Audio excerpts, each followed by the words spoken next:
Today we're making homemade Cool Whip. Come on in, welcome to my home.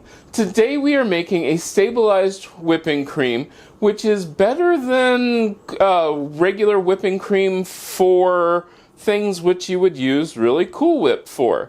This is really easy, but it's sort of important to follow these steps in this order, but still really easy. Alright, we are going to start off with our ingredients, which is water, and of course the ingredients will flash up on the screen and they will also be in the description below. And unflavored gelatin.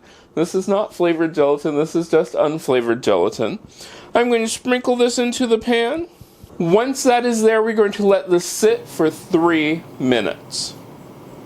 After letting this sit for 3 minutes, I'm going to take it over to the stove top, then put it on medium-low and stir until everything is dissolved.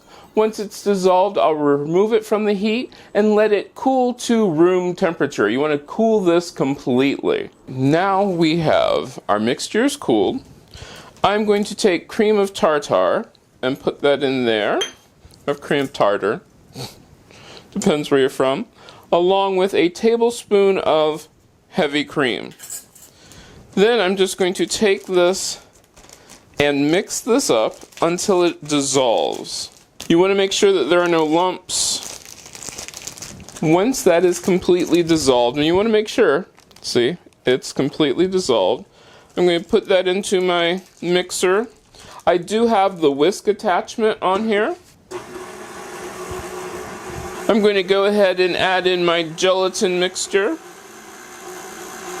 the rest of the whipping cream, vanilla, and sugar.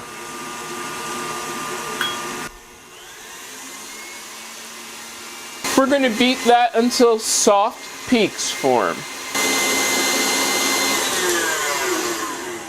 Once you've reached the consistency of Cool Whip, guess what? You're done. I'm going to go ahead and give this a taste. This tastes like Cool Whip. I mean, this honestly, goodnessly tastes like Cool Whip. Now, we will be using this later on to make a really good dessert, but for the holiday treats that you have coming up, if you want to make your own Cool Whip, this is how. The amount that we've made is basically 1 tub of Cool Whip. You can go ahead and use this for all of those things that you make. If you make this, let me know. You can get a hold of me on most social media at CM Coleman Home, and I hope I get to see you again next time. If you like this video, give it a thumbs up. You can share it. Don't forget to subscribe and check out the other videos on this channel. I love making these videos for you, and I hope I get to see you again next time.